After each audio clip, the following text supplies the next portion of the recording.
Ya estamos al aire en Facebook, entonces bienvenidas a todas las personas que se van uniendo a la transmisión por allí y a todos los que nos acompañan por Zoom. Estamos listos para iniciar, profesor. Listo, entonces arranquemos. Arranquemos de una vez. ¿De acuerdo, Ok, Iván? ¿Estás listo? sí, señor. Ok, bueno. Muy buenos días a todos. Les damos la bienvenida a nuestro seminario semanal del Departamento de Economía de la Universidad de Antioquia. Gracias por acompañarnos. Gracias por estar aquí. Hoy tenemos el gusto de recibir a Iván Darío González. Iván Darío González es candidato a doctor en economía por la Universidad del Norte y nos va a presentar hoy un trabajo que tiene como título Integración, Aglomeración y Bienes No Transables. Iván, muchas gracias por aceptar nuestra invitación. Eres siempre bienvenido y te cedo la palabra para que arranques. Muchas gracias. Bueno, sí, bueno, gracias a ustedes también por abrirme este espacio para presentar parte de mi investigación en mi tesis doctoral. Ahorita vamos a ver un modelo teórico en el marco de la nueva geografía económica, en la cual he revisado, ahorita está cumpliendo 30 años desde que inició y desde sus inicios se convirtió en todo un paradigma para explicar las concentraciones, eh, o mejor dicho, explican los lugares y los motivos por los cuales las personas eligen vivir y trabajar en ciertas locaciones. Eso fue todo un paradigma. Yo la revisé desde el inicio, ahorita que está cumpliendo 30 años y pues pudimos añadirle un poco a esta literatura, como diría un mexicano, a la frontera del conocimiento le hemos añadido un cachito, le hemos expandido un poquito y bueno, espero que les agrade mi presentación. Como les dije, va a ser un modelo teórico, ¿eh? Vamos a recordar mucho de micro y bueno, espero que les atraiga mi presentación. Bueno, vamos a ver. Ok, vamos a comenzar con la motivación de dónde nació este artículo. Primero recordemos que si notamos las pequeñas tiendas en alguna ciudad o sus cines o sus restaurantes siempre tienden a concentrarse en ciertos lugares, pero esto no pasa a nivel local. La concentración espacial de la economía también surge a nivel regional y a nivel nacional, por ejemplo, a nivel supranacional. Por ejemplo, el PIB mundial solo está concentrado en unos 5 o 6 países. Entonces, pero a pesar de que la concentración espacial de la economía es un hecho geográfico incuestionable, no estuvo considerado por los economistas debido a que trabajar con la concentración requería de rendimientos crecientes a escala y pues no se tenían las herramientas hasta 1900, hasta el inicio de los años 1900, cuando Krugman presenta un modelo, como les dije, que se convirtió todo un paradigma para explicar las aglomeraciones, por qué ocurren y todo esto. En este marco Krugman pues nació como una explicación formal a por qué un país debería convertirse en un centro industrial o cómo podría convertirse en una periferia agrícola. Al final, Krugman, en su marco birregional, una de sus conclusiones más importantes fue que esto se debe a que los bajos costos de transporte pues van a ubicar a la producción en una única región y pues la otra se dedicaría a la oferta agrícola. Hace recientemente, revisando el campo de la geografía económica, pues muchos consideran que no hay como la nueva geografía económica, como este nuevo marco iniciado por Krugman para proporcionar las herramientas que explican los desequilibrios espaciales a gran escala, como resultado del creciente proceso de integración económica. El éxito de este marco de Krugman fue porque él logró por primera vez colocar espacio en el análisis económico. ¿Y cómo lo hizo? Pues lo hizo introduciendo los rendimientos crecientes a escala y considerando costos de transporte positivos. Una cosa revolucionaria, es una cosa que llamó la atención de muchos, porque desde el 60 se sabía pues que para explicar las aglomeraciones habría que recurrir a algún tipo de indivisibilidades. Krugman usó indivisibilidades en la producción, y en los 80 Starrett había publicado el teorema de la imposibilidad espacial, en el cual decía que no podemos encontrar equilibrios competitivos espaciales no triviales si los costos de transporte son no nulos. Entonces, por esto este marco se convirtió en todo un paradigma, y ahorita pues es el que se usa para explicar la integración económica, como la desintegración también se está usando. Bien, sin embargo, a pesar del éxito que ha tenido este marco teórico, la conexión con la economía urbana, que es el campo académico más cercano, ha sido polémica, y en particular es porque no se ha usado características del sentido común, como la escasez de los bienes no transables y sus precios, que fue un determinante en los trabajos pioneros de economía urbana, en el que se consideraban que esto era una fuerza centrífuga que impedía la concentración. Entonces mi trabajo pues nació fue haciéndome una pregunta. Entonces la pregunta que yo me hice, bueno, pero si uno tiene rendimientos crecientes a escala, y si los costos de transporte resultan lo suficientemente bajos, las fábricas o las empresas querrían tener solo una única planta, una única fábrica, y la ubicación de esta fábrica no tendría importancia. Entonces, pues uno se pregunta, uno debería esperar que la industria como tal no se concentrara en un único lugar, porque si lo hace, los precios de los bienes no transables se elevarían a lo sumo. Pero el marco de Krugman pues dice lo contrario, dice que en realidad sí. Entonces mi pregunta es, pues nació este artículo, es, bueno, ¿acaso los elevados precios de los bienes locales, de los bienes no transables, en las aglomeraciones no representa una fuerza lo suficientemente fuerte para contrarrestar las ventajas de la aglomeración?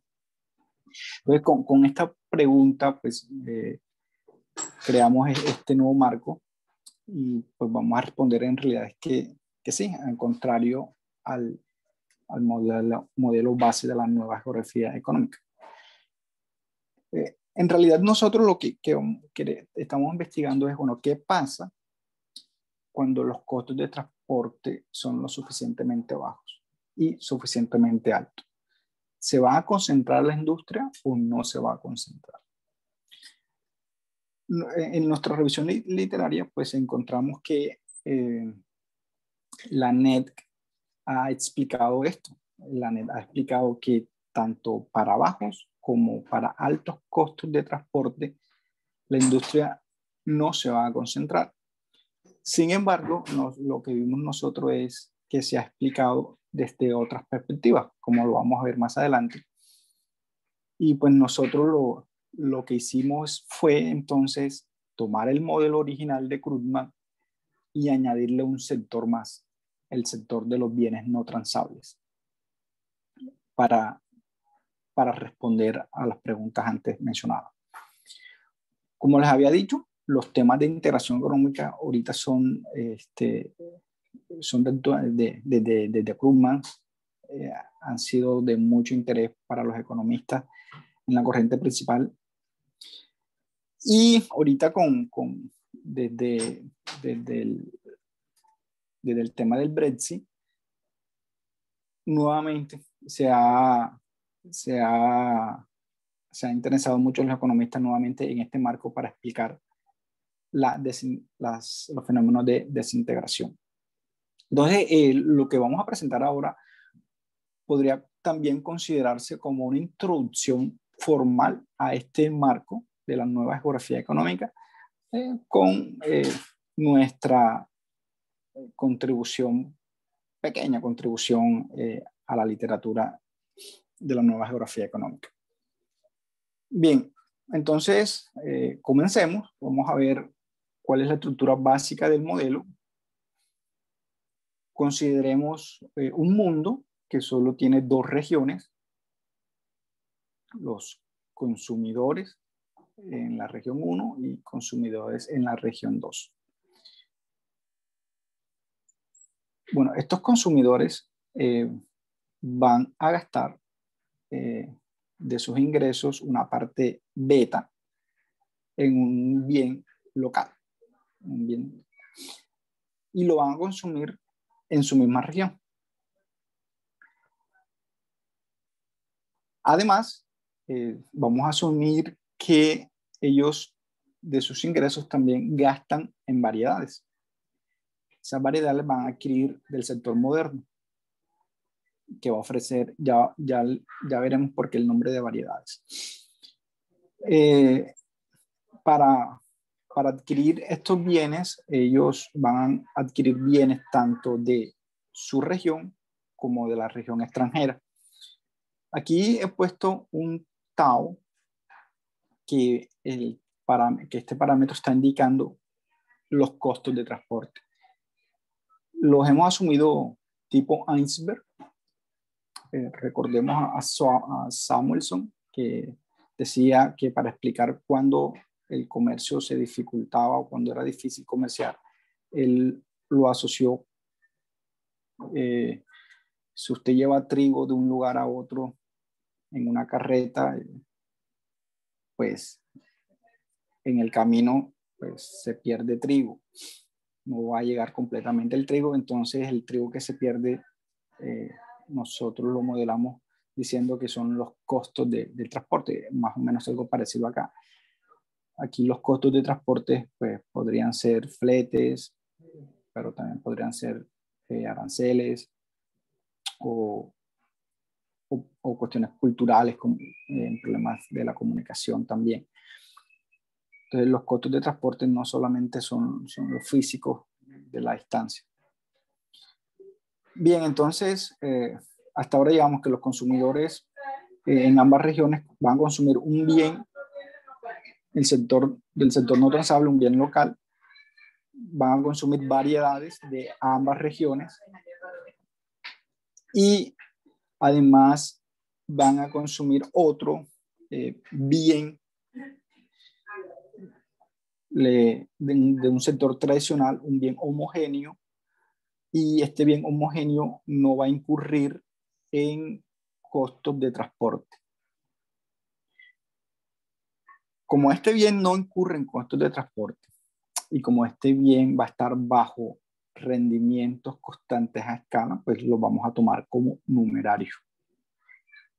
Bueno, los consumidores, ¿quiénes son? Pues los consumidores son trabajadores, y en este mundo vamos a tener dos tipos de trabajadores: trabajadores no calificados y trabajadores calificados.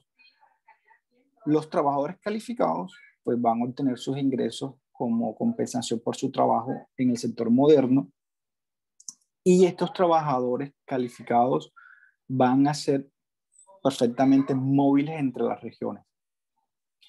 No así los trabajadores no calificados. Ellos van a estar fijos en cada región y en el modelo considero que como ellos son fijos, por cuestiones de simetría, suponemos que están el 50% pues, tiene una distribución equitativa en el espacio.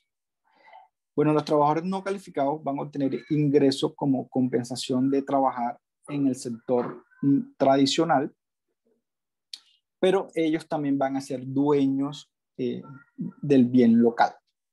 Este sector no transable lo vamos a suponer que tiene una oferta fija, ¿ok? Para simplificar las cosas. Bueno, esta es la estructura básica del modelo. Veamos entonces ya una manera más formal. Entonces, los consumidores en ambas regiones vamos a representar sus preferencias con una función de utilidad tipo Cobb-Douglas. C sub L es el consumo del bien local, C sub M es el consumo de las variedades o las manufacturas, y C sub T el consumo en el bien tradicional. Beta y delta y eta pues serían la importancia relativa que cada individuo la asigna a cada bien, mirándolo desde el lado de la demanda, claro. Bueno, asumimos que las personas consumen las variedades de manera simétrica mediante esta función de subutilidad. Y dado la forma de esta función de subutilidad con que los individuos consumen todas las variedades, pues recordamos que la elasticidad de sustitución entre las variedades va a estar dado por epsilon, definido de esta forma. Los parámetros clave en esta economía son beta, la importancia que los individuos le asignan al bien local, delta, la importancia que los individuos le asignan al consumo de variedades o la demanda de variedades, y este parámetro epsilon, que representa la elasticidad de sustitución de las variedades.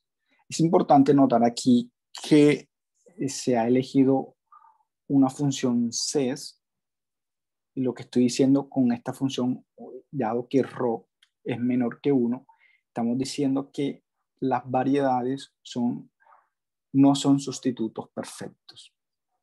Es decir, que los individuos aman la variedad. Entonces, el problema de los consumidores es pues, maximizar su utilidad sujetos a esta restricción presupuestaria. Notemos que I hemos representado por I. O sea, M es un bien compuesto, ¿ok? Entonces I sería como el índice general de precios de esta canasta de variedades. Hemos notado por P sub L, el precio del bien local. Y como elegimos como numerario al sector tradicional, pues el precio lo hemos establecido en 1. Y sería el ingreso del individuo. Ok, entonces la demanda regional, haciendo pues la respectiva solución a través del lagrangiano a la ecuación 2, uno puede obtener, y luego para cada individuo la demanda, y por suma podríamos obtener entonces la demanda regional de una variedad I. Entonces, en 3 nosotros damos la demanda regional de una variedad particular I, y en este proceso de solución uno encuentra que el I, el índice de precios de la manufactura, está dado por esta media geométrica de todos los precios de las variedades. Ok, entonces, pero aquí tenemos un mundo de 2 regiones. Entonces, en un mundo de 2 regiones, la demanda agregada por una variedad va a ser la demanda local, que es la primer término del lado derecho de 4, y la demanda extranjera. Notemos que en la demanda extranjera, si uno quiere mandar esta cantidad de una región a otra, uno tiene que multiplicarla por un factor 1 su resultado para compensar la pérdida de producto. Y además, como se está perdiendo producto, el precio también habría que aumentarlo por ese factor 1 resultado. ¿Qué podemos decir de 4? 4, en principio, que es la demanda de una variedad particular. Uno puede decir que si Tao tiende a cero, o sea, si los costos de transporte, Tao tiende a cero, quiere decir que los costos de transporte son muy elevados, es decir, que el comercio es casi imposible, entonces todo este lado derecho desaparecería. Miren, aquí tenemos un signo negativo que se lleva todo esto a cero. Entonces solamente me quedaría la demanda local. Entonces el modelo por ahora me está diciendo, si tenemos los costos de transporte muy elevados, solamente vamos a tener demanda local.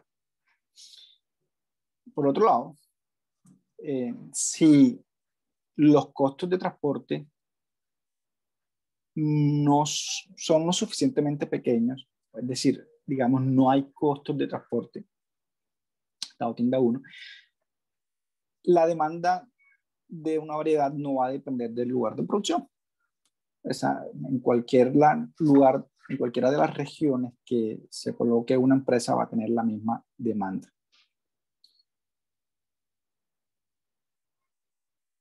Bien. En esta función de demanda 3, añadida a una función de producción simétrica que hemos elegido, eso nos daría que los precios en cada región serían iguales y por tanto uno podría simplificar los índices de precios a la forma que está dado en 5. Una formita más sencilla de la que antes teníamos. Y desde 5 uno puede ver que si los costos de transporte son lo suficientemente pequeños, entonces los índices de precios de las variedades en ambas regiones van a ser iguales.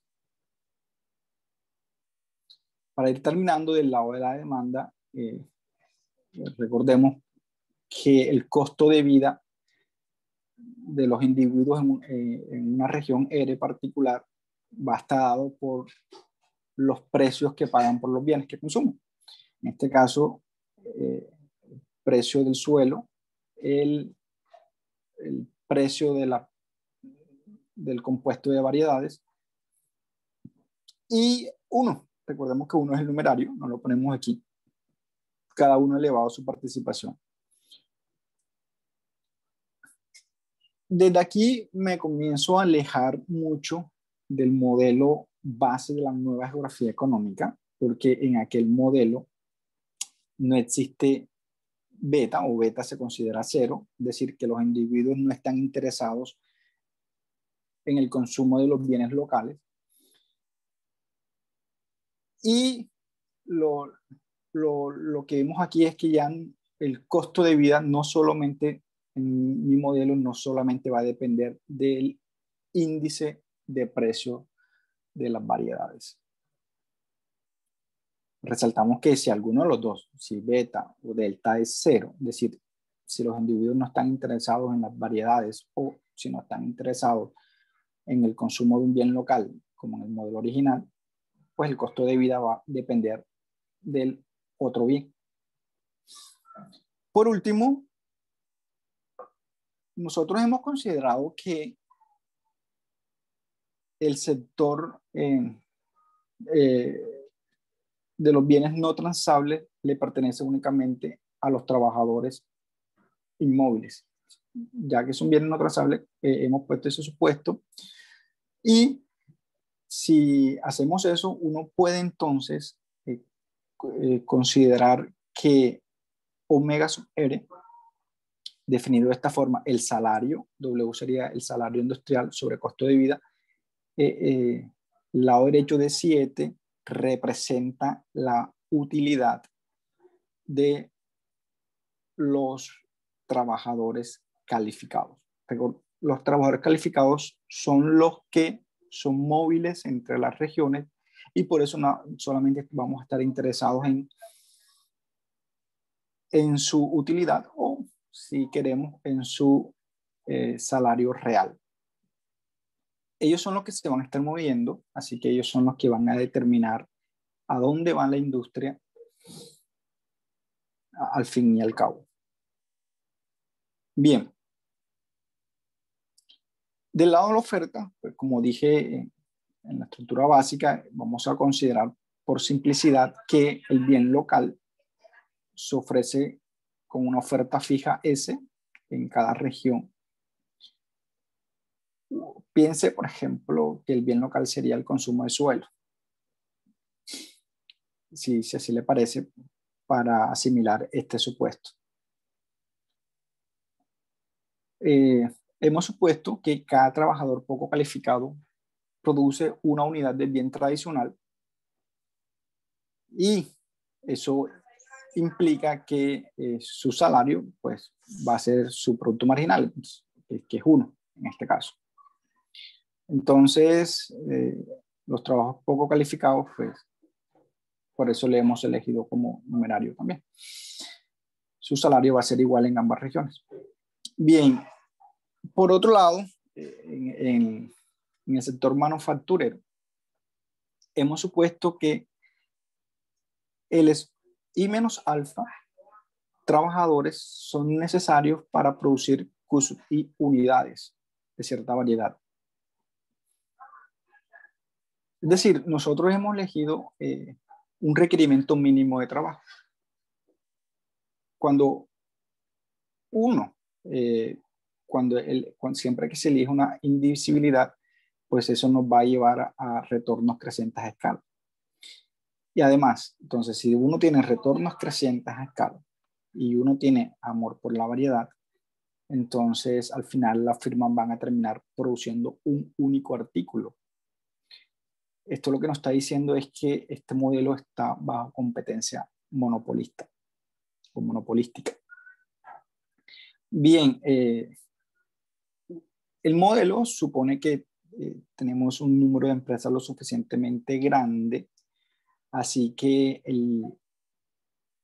si N es lo suficientemente grande, este índice de precios que está acá, las empresas lo van a tomar como una entidad macroeconómica dada, igual que el ingreso regional. Así que de aquí uno puede obtener que E es la elasticidad de la demanda. Y si eso es así, simplemente igualando ingreso marginal a costo marginal, uno tiene que los precios en una región van a estar dados por 8. Bien, entonces, dado que tenemos competencia monopolista, uno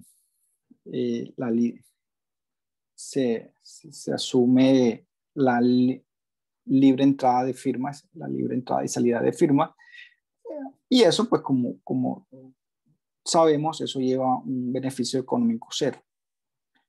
Siendo así, entonces la cantidad en equilibrio sería la dada por la que vamos aquí, alfa por epsilon menos 1, y los trabajos en equilibrio como aparece ahí, alfa por epsilon. Lo interesante de esto es que si uno mide las economías de escala, como la división de los costos promedios sobre el costo marginal, entonces esta expresión epsilon sobre epsilon menos 1 va a medir las economías de escala en equilibrio de cada empresa. Es decir, que este parámetro E, que inicialmente lo estábamos viendo como la elasticidad de sustitución, ahorita pues es una medida inversa de las economías de escala de las empresas. Entonces, en equilibrio, las empresas pues entonces van a vender la cantidad dada por 9 los precios de los bienes no transables van a estar dados por la función 10, y el tercer mercado, pues por la ley de Walras, también va a estar en equilibrio, dado 9 y 10. Bueno, entonces, dado este marco, respondamos. ¿Se va a concentrar la producción en una única región cuando los costos de transporte sean suficientemente bajos o suficientemente altos? Bueno, vamos a responder eso. Bueno, supongamos que toda la empresa o toda la producción está concentrada solo en la región 1. O sea, el número de empresas en la región 2 es 0. Supongamos que todas las empresas están en la región 1 y uno se quiere preguntar, bueno, ¿eso es un equilibrio espacial? Esa es la pregunta insignia acá. ¿Eso es un equilibrio espacial cuando los costos de transporte son bajos? ¿Eso es un equilibrio espacial cuando los costos de transporte son suficientemente altos? Recordemos, aquí hay que tener claro que las empresas están en beneficio cero. Si todas las empresas están ubicadas en una región y una empresa desertora se va a la región 2 y obtiene beneficio positivo, entonces eso va a desencadenar un proceso acumulativo, ¿no? Que al final va a terminar rompiendo el patrón espacial existente. Es decir, no todas las empresas se van a quedar en la región 1. Y mi análisis está encaminado en eso. Bueno, comencemos entonces suponiendo que todas las empresas están en el sector 1. En ese caso, la brecha de ingresos va a estar dada por 11. Y por tanto, el lado derecho de 11, pues también va a indicar la brecha de los precios del suelo. Ahora, si una firma que está en la región 1 se quiere ir a la región 2, debe llevarse L trabajadores, por lo menos, el asterisco como vimos. Pero estos trabajadores se van a ir si ellos van a estar igualmente bien en la otra región. Así que las firmas van a tener que pagar el salario dado por la primera igualdad de 12. Y por tanto, dado que esto está representando los costos de vida y dado que se debe compensar a las personas, si una empresa se va a la región 2, también debe compensar a las personas por los costos de transporte de los bienes, el costo de vida los costos de vida relativos terminan presentados por la segunda ecuación de 12. Bueno, al final y al cabo, entonces, los salarios relativos van a estar dados por la segunda expresión de 12. Bien.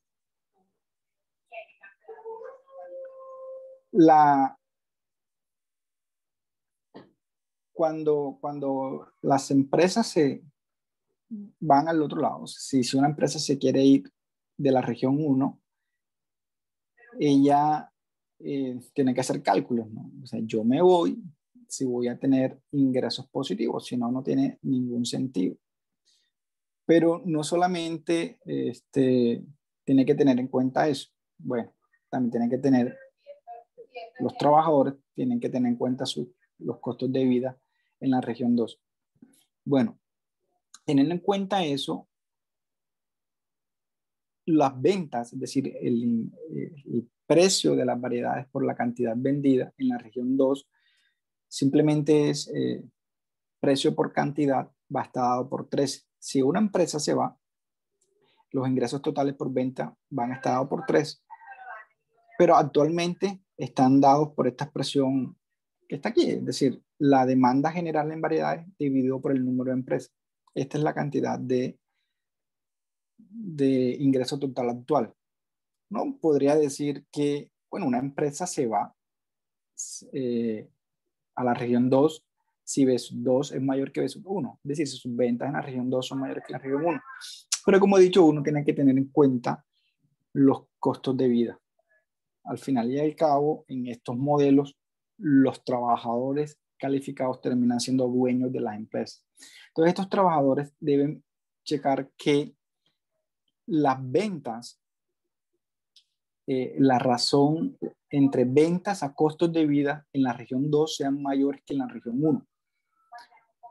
Bueno, checando eso, uno llega a la expresión 4, un NU dado por esta forma.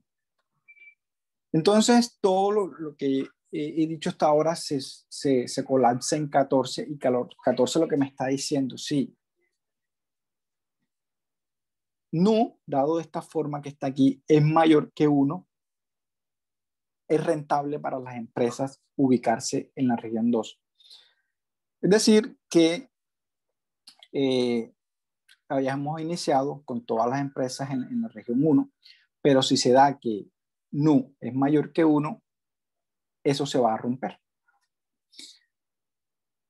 Bien, yo solo estoy interesado en saber si esto se rompe cuando los costos de transporte son bajos o cuando los costos de transporte son altos. Es decir, voy a tomar NU como función de tau, solamente de los costos de transporte, y delta, beta y E van a ser parámetros.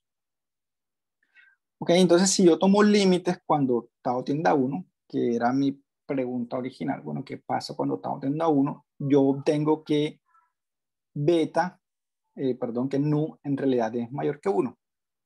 Es decir, nosotros comenzamos estableciendo todas las personas en una única región.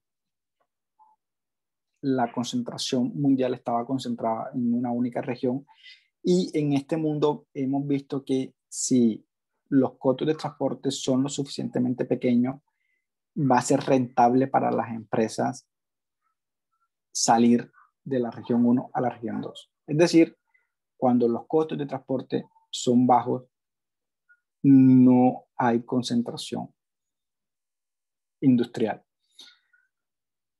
Contrario, lo que dice este modelo a lo que dice el modelo base de la nueva geografía económica. Recordemos que si beta 0, si esto beta 0, NU es 1. Es decir, si NU es 1, las empresas pues no se van a mover de la región 1. Por eso nosotros este es nuestro principal aporte a la teoría. Lo que estamos diciendo, ojo, se ha olvidado la fuerza centrífuga que son los precios de los bienes locales. Si hay mucha concentración, los precios de los bienes locales van a aumentar y eso va a impedir la aglomeración, que era lo que venía diciendo la nueva geografía económica, al menos desde su modelo base. Bien, he puesto unas grafiquitas aquí con unos parámetros elegidos al azar. Por ejemplo, aquí cuando beta es 0, cuando no se consideran los bienes no transables, este sería el marco original, pues uno ve que la gráfica azul es NU, pues uno ve que cuando uno se acerca a 1, pues siempre está por debajo de 1, es decir, no tiene por qué no tienen por qué las empresas salir de la región 1 inicialmente. Ok. Aquí hay un hecho también interesante. Dependiendo de los valores de los parámetros epsilon y delta, recordemos que epsilon está representando las economías de escala, un índice inverso, y delta la demanda de manufacturas. Por ejemplo, si la demanda de manufacturas comienza a ser muy alta, entonces cuando los costos de transporte son muy altos, no hay concentración industrial. Y, pero bueno, en este caso, también hay que considerar el parámetro epsilon.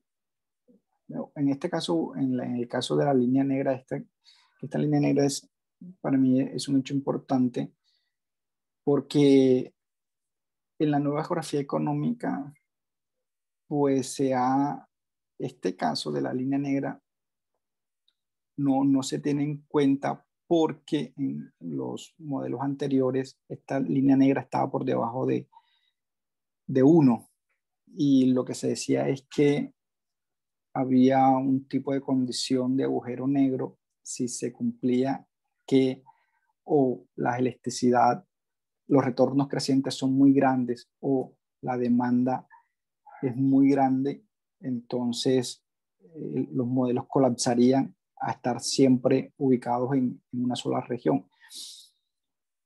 Pues, pues yo he mostrado que en realidad no es así con esta línea negra y que uno debería considerar a trabajar también los casos cuando los retornos crecientes a escala son grandes o cuando la demanda es grande. Bien, bueno, como la literatura ahorita toma este caso de los retornos crecientes a escala, cuando estos retornos crecientes a escala los toma pequeños, porque no quiere darle tanta fuerza, o cuando la demanda también es relativamente pequeña para no darle tanta fuerza. En ese caso uno tiene estas líneas azules que son de nu en forma de U. Entonces, por ejemplo, en esta, lo que estoy diciendo es que a bajos costos de transporte no hay concentración, perdón, aquí a bajos costos de transporte no hay concentración y a altos costos de transporte tampoco hay concentración industrial. Sin embargo, para algunos valores de los parámetros beta, delta y epsilon, la distribución de la producción podría no depender de los costos de transporte. Entonces uno tendría que analizar un poquito más estas condiciones y eso fue lo que hice. Utilizando el teorema de la envolvente, yo pongo esta línea en 1. Entonces me quiero preguntar si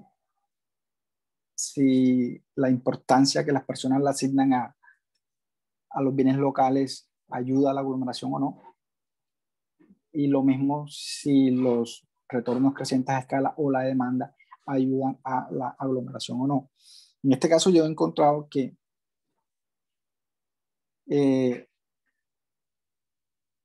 la importancia por los bienes no transables, por los bienes locales, trabajan contra la aglomeración, al igual que los retornos crecientes a escala. Recordemos que E es un índice inverso de los retornos crecientes a escala, es decir, entonces si E disminuye, quiere decir que nu aumenta, es decir, los retornos crecientes a escala trabajan a favor de la aglomeración. No podemos decir a simple vista qué pasa con la demanda, ¿sí? Pero dado que el mínimo está dado por esta forma, uno puede decir si la demanda es muy pequeña, esta expresión en 18 es positiva. Así que cuando la demanda es pequeña, pues trabaja contra la aglomeración. Y pues cuando la demanda es un poquito más grande, esta presión es negativa.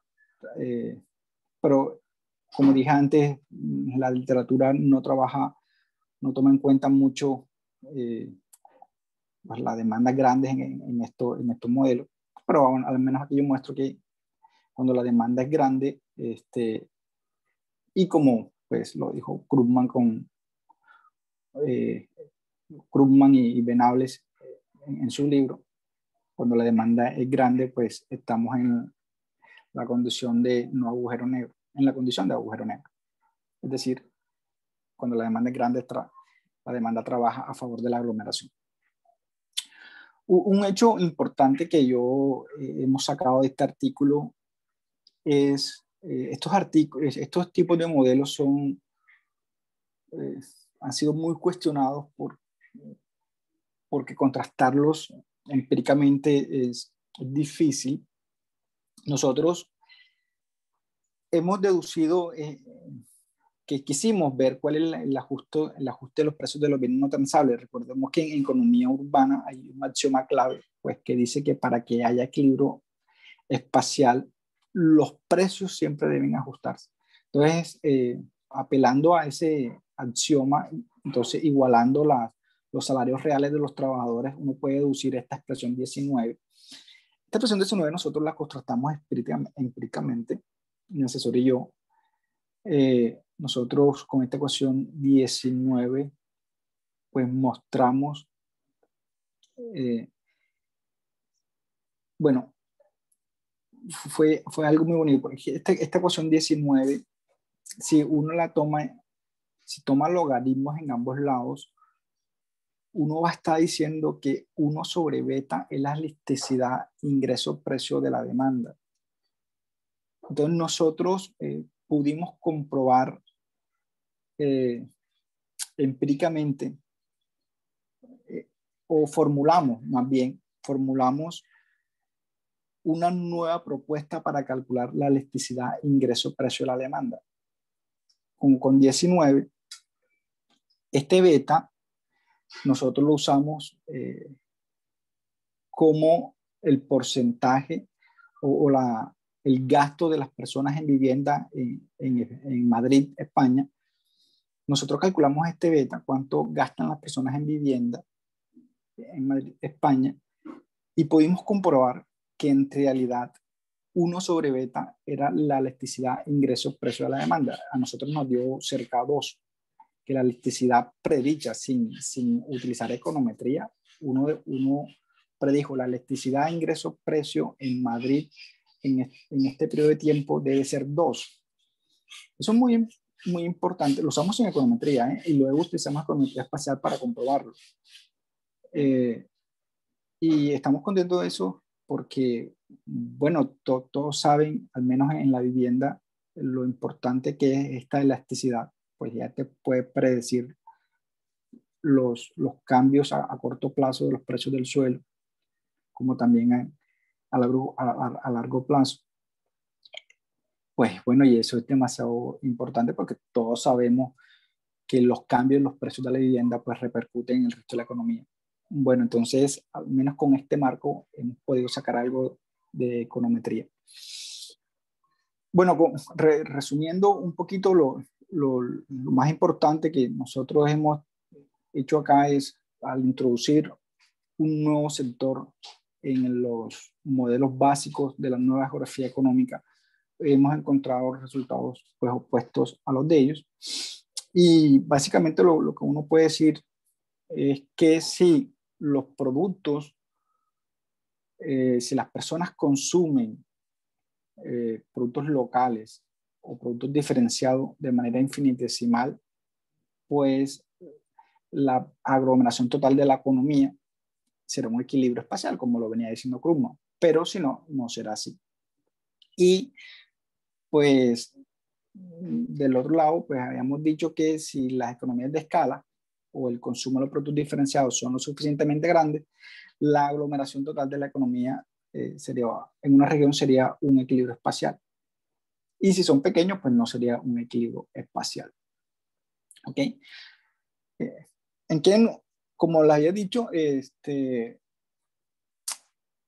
la literatura uno encontró que personas que habían dicho cosas similares en el sentido de que habían dicho, ok, Krugman se olvidó de ciertas cosas y cuando los costos de transporte son lo suficientemente bajos, no hay equilibrios, la aglomeración no puede ser un equilibrio. Sin embargo, estos enfoques lo habían hecho desde un punto de vista diferente. me estoy hablando, por ejemplo, a Puga. A diferencia de nosotros, Puga obtuvo estos resultados, pero él no consideró una migración interregional, sino una migración entre sectores. Bueno, en ese caso, cuando las empresas se concentran en una única región, pues deben atraer trabajadores únicamente del sector agrícola en la misma región, y eso eleva los salarios. Y por tanto, entonces, como los salarios se elevan, Puga pues concluye que no habrá aglomeración a bajos costos de transporte. Pflüger hizo un modelo muy parecido al nuestro. En la literatura solamente hemos visto dos modelos con tres sectores en economía, en la nueva geografía económica, de Pflüger y el nuestro. Pflüger también concluyó lo mismo, que a bajos costos de transporte no puede haber aglomeración. Lo interesante de este enfoque de Pflüger y el nuestro es por ejemplo, el bien local, ese ingreso pues, no se gasta en la misma región. Los dueños de esos ingresos están ausentes en el modelo. Nosotros hemos dicho que son los mismos trabajadores locales. Y lo que más me llama la atención es que él utiliza una función de utilidad cuasi lineal para representar las preferencias de los individuos. Eso implica que él está removiendo el efecto ingreso del sector industrial. Nosotros no. Pero lo interesante de esto es que, porque pues a nosotros los que hacemos teoría, pues se nos cuestiona mucho bueno, ¿y qué tal si cambia la función de utilidad? Tus resultados cambian o no cambian. Y entonces nosotros usando, al menos teniendo en cuenta los hallazgos de Pflüger y el nuestro, uno se sorprende y uno podría decir, hombre, mira, hemos cambiado los gustos de las personas y las conclusiones siguen siendo iguales. Hay otro trabajo muy interesante en la nueva geografía económica, que es de Hellman del 98. Fue el primero que introdujo podría decir un sector no transable. Él usó el sector vivienda, los servicios de vivienda. Nosotros nos alejamos de él es porque en el modelo de Hellman solamente hay un tipo de personas, o sea, solamente hay trabajadores industriales. Como nosotros vimos, nosotros tenemos dos tipos de personas. Entonces, por ejemplo, si uno comienza suponiendo que todas las personas están en una única región, en la otra región no hay demanda, o sea, no tendrían por qué uno pensar que las personas y por tanto las empresas se van a mover a la otra región si allá no hay demanda de productos manufacturados. Pues nosotros cuando pusimos todas las personas en una única región, uno está considerando que las empresas quizás quieran irse a la otra región porque allá hay una demanda fija de trabajadores y estas empresas podrían irse para allá para considerar esa demanda. Hay otros enfoques que también vale la pena mencionar que usan congestión para mostrar que también la concentración industrial no puede surgir a bajos costos de transporte, como los de Marvik y Garensen. Bueno, entonces eso es todo. Como les agradezco por su atención. Como he dicho, como para resumir el trabajo, pues dada ese interés.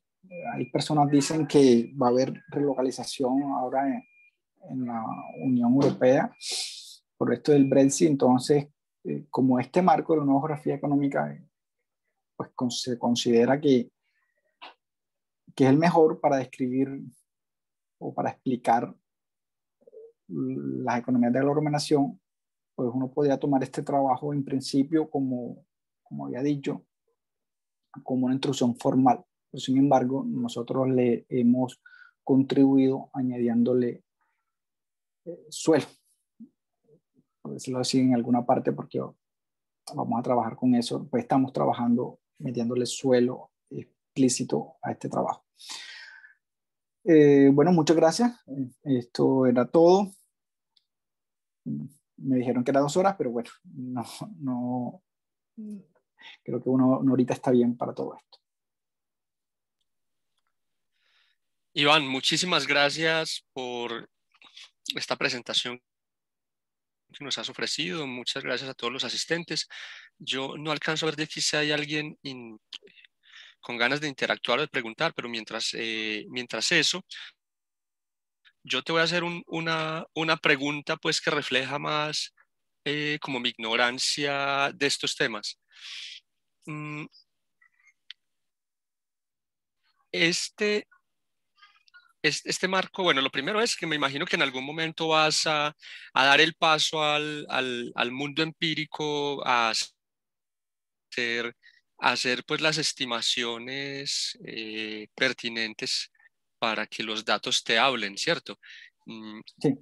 Y consecuentemente, entonces aquí va pues como la pregunta. Uno podría pensar que, por ejemplo, situaciones como las que se dan en Colombia y seguramente en cualquier parte del mundo que sale un alcalde y dice, vamos a dar reducción de impuestos para que vengan aquí las empresas, las industrias. Ese sería un caso especial del marco teórico que tú estás proponiendo, o requeriría pensar un nuevo modelo en el cual aparezcan los impuestos y por tanto los incentivos tributarios que serían como una reducción de esa tasa de impuestos calibrada para el modelo, o definitivamente estoy perdido en lo que pude entender de tu propuesta. Muy bien. No, no está perdido, sí es posible. Yo, de hecho, yo soy, pues, como la he hecho, muy teórico y he hecho algo de empiria en estos modelos, pero lo que usted acaba de decir particularmente sobre las decisiones políticas, qué impacto tienen en la ubicación espacial de la economía, yo lo he hecho a través de simulaciones en un segundo trabajo, usando este tipo de marco. Y pues he mostrado que, bueno, y eso se está haciendo también en Estados Unidos. Algunos estados ofrecen incentivos a las empresas para tratar de hacer relocalizaciones. Este marco sí es muy útil para eso. De hecho, como le dije, yo lo he usado para, a través de simulaciones, ilustrar esto. Las políticas. De hecho, hay un parámetro que uso por ahí, cuando uno lo cambia, que puede medir una política local, uno mira cómo los patrones espaciales de la economía cambian. Así que sí, no está perdido. Este marco puede llegar a eso. Lo que sí en principio, lo que hay que resaltar es que a veces uno usa simulaciones para esto porque, como dije, la econometría en estos trabajos es difícil porque las ecuaciones o el sistema de ecuaciones que se genera es fuertemente no lineal. Y así que le toca a uno hacer simulaciones, pero ahí vamos tratando de implementar la econometría. Como dije, pues lo hice, el modelo me dijo algo de cómo calcular las elasticidades y eso lo logramos, pero bueno, aquel trabajo, aunque tuvo empiria, fue más bien un corte teórico, lo que estamos era proponiendo una nueva forma de calcular la elasticidad de ingreso-precio que provino de este trabajo. La empiria que nosotros queremos implementar otra es verla, o sea, a través de este trabajo, mirar la estructura espacial de los precios del suelo, como fenómeno, o sea, cómo eso puede explicar la aglomeración. Y bueno, estamos trabajando duro en eso, a ver si podemos decir algo al respecto.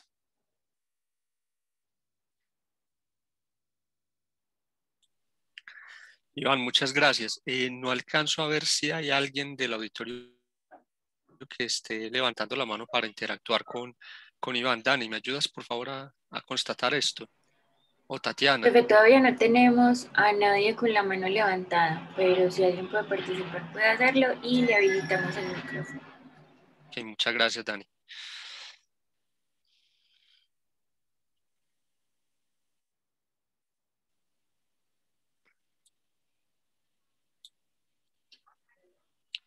Nadie aún levanta la mano.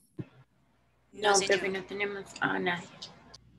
Ok, bueno, entonces no tenemos según eso preguntas, más preguntas por acá, no tenemos más preguntas por Facebook Live. Iván, entonces yo creo que con esto podemos cerrar el seminario del día de hoy. Muchas gracias de nuevo por venir a presentarnos los avances de tu investigación. Estás cordialmente invitado para una próxima presentación que quieras compartir algún trabajo contigo. Les recuerdo a todos los asistentes que el seminario es un espacio para presentar no solo trabajos terminados, sino trabajos en curso y los esperamos en nuestro próximo seminario de la semana entrante. Un abrazo para todos. Bueno, gracias a todos. Bendiciones. Muy bien. Un abrazo. Sí. Muchas Ok, profe. gracias. Estamos